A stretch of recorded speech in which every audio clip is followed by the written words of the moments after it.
China के Beijing शहर में रात को कुछ ऐसी घटना घटती है कि वहाँ के लोगों की बस में ट्रैवल करने से हालत ख़राब हो जाती है। ये घटना 1995 को चाइना के बीजिंग शहर में हुई थी। Hello, so what is up guys, your Anees back with another new video. तो आज की वीडियो में मैं आपको एक हॉरर बस इंसिडेंट के बारे में बताने जा रहा हूँ जो चाइना के बीजिंग शहर में 1995 को हुआ था। So let's get started. बात है 14 नवंबर 1995 की।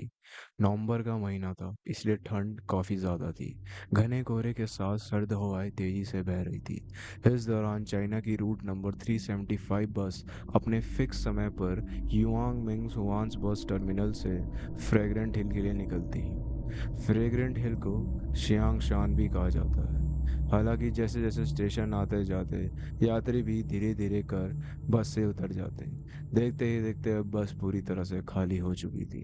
बस में अब एक ड्राइवर और एक महिला कंडक्टर ही बचे थे। फ्रेग्रेंट हिल का सफ़र अभी लंबा था, क्योंकि अभी और 7 स्टॉप बचे थे। लगभग आधी रात का समय हो चुका था। चारों ओर सन्नाटा पसरा था। जिस रास्ते से यह बस जा रही थी वह गांव और घने जंगलों के बीच से होकर गुजरता था। एक दो स्टेशन गुजरने के बाद बस नंबर 375 समर पैलेस के बस स्टॉप पर रुकी थी।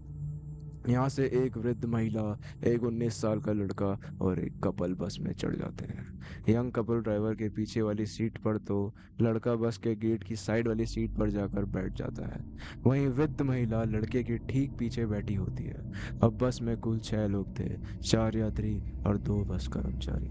बस दोबारा अपने मंजिल की ओर चल पड़ती है। अंदर का माहौल एकदम शांत था। इन 6 लोगों के अलावा दूर दूर तक कोई इंसान नजर नहीं आ रहा था। लगभग 4 स्टॉप और गुजरने के बाद बस के ड्राइवर को 2 लोग सड़क किनारे खड़े नजर आए। यह देख पहले तो ड्राइवर ने बस को रोकने का नहीं सोचा, क्योंकि वो लोग जहाँ खड़े थे वहाँ कोई बस स्टॉप ही नहीं था। हालांकि बस कंडक्टर के समझाने पर ड्राइवर ने बस रोक दी, क्योंकि इस रूट की यह आखिरी बस थी। खैर, बस रुकती है और वे पीछे अगले दरवाजे से अंदर दाखिल हो जाते हैं। तभी हैरान कर देने वाली बात यह थी कि बस में 2 नहीं बल्कि 3 लोग अंदर आए थे, जबकि बाहर केवल 2 ही लोग दिखे थे। उनमें से 2 व्यक्तियों के चेहरे बिल्कुल सफ़ेद थे, आम लोगों से भी ज़्यादा सफ़ेद, और तीसरे व्यक्ति को उन्होंने अपने कंधे के सहारे खड़ा कर रखा था। तीसरे व्यक्ति का सर नीचे की ओर था, बाल बिखरे हुए थे और उसका चेहरा बिल्कुल ढका हुआ था। तीनों लोगों ने चीन के प्राचीन काल के कपड़े पहने हुए थे। ये तीनों पैसेंजर बस की सबसे पीछे वाली सीट पर जाकर बैठ गए। बस में अशांति ना फैले इसके लिए महिला कंडक्टर ने लोगों को समझाया कि हो सकता है कि ये लोग किसी नाटक कंपनी में काम करते हो और देर रात होने की वजह से ये घर जाने की जल्दी में वे अपने कपड़े उतारना भूल गए हों। बस नंबर 375 यहाँ से आगे की ओर बढ़ी। वृद्ध महिला बार बार पीछे की तरफ मुड़ मुड़ कर देख रही थी। अगला स्टॉप आता है तो यह यंग कपल उतर जाता है। बस अब कुल 7 लोग थे। अभी भी वह वृद्ध महिला बार बार मुड़कर उन 3 लोगों को देख रही थी। वे लोग उनको कुछ अजीब लग रहे थे, लेकिन बाकी लोग अपने आप में व्यस्त थे। महिला कंडक्टर भी ड्राइवर से बात करने में व्यस्त हो गई। करीब 2-3 किलोमीटर ऐसे ही आगे जाने के बाद वृद्ध महिला अपने आगे बैठे हुए लड़के को एक तमाचा लगा देती है। महिला जोर से चिल्लाती है और कहती है, मेरा पर्स कहाँ है? उसे मुझे जल्दी वापस करो। यह सुनकर महिला कंडक्टर वृद्ध महिला से कहती है, आपका पर्स इसने नहीं चुराया है, या तो आपके आगे बैठा हुआ है। लड़के ने अपनी सफाई में यह बात कही, लेकिन वृद्ध महिला अपने आप बातों पर अड़ी हुई थी। वह लड़के को पुलिस के हवाले करने की बात करने लगी। ड्राइवर और महिला कंडक्टर वृद्ध महिला को समझाते रहे, लेकिन वह नहीं मानी। उसने ड्राइवर को अगले स्टॉप पर बस रोकने के लिए कहा। बस रुकते ही वृद्ध महिला ने लड़के का कॉलर पकड़कर घसीट कर नीचे उतारा और बस वापस अपने मंजिल की ओर निकल गई। अपने साथ हुई इस घटना से लड़का बहुत परेशान हो चुका था।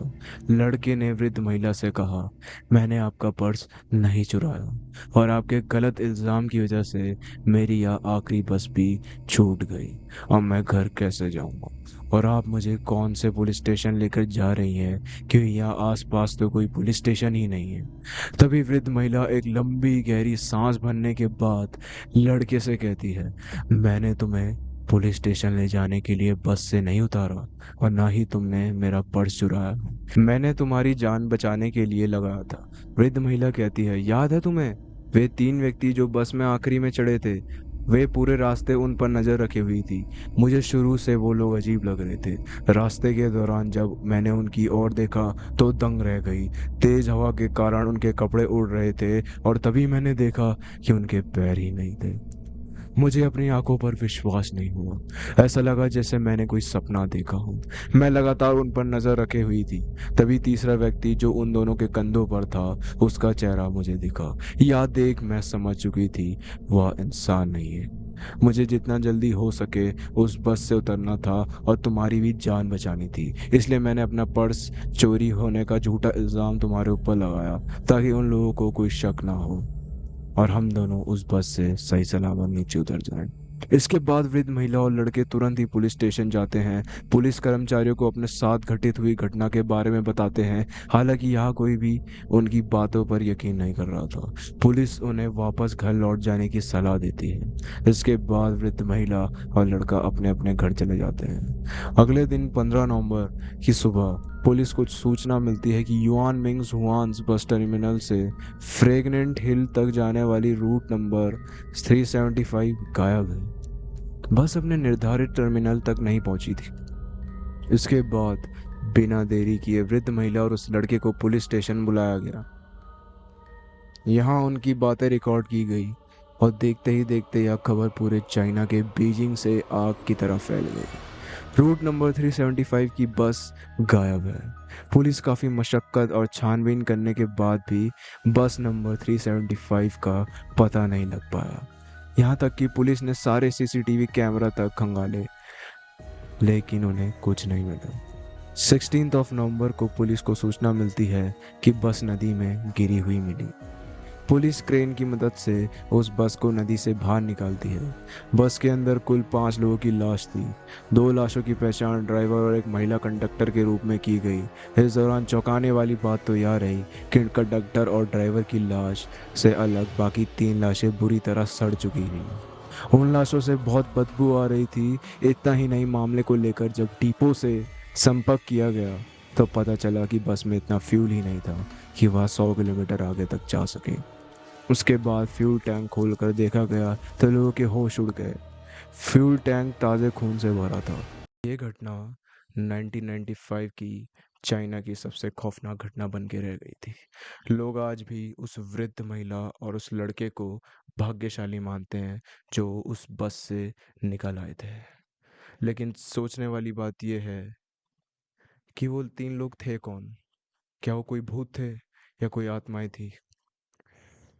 होप करता हूँ आपको स्टोरी पसंद आई होगी। स्टोरी पसंद आई होगी तो स्टोरी को लाइक करें, चैनल पे नए हो तो सब्सक्राइब करें, शेयर करें ज़्यादा से ज़्यादा।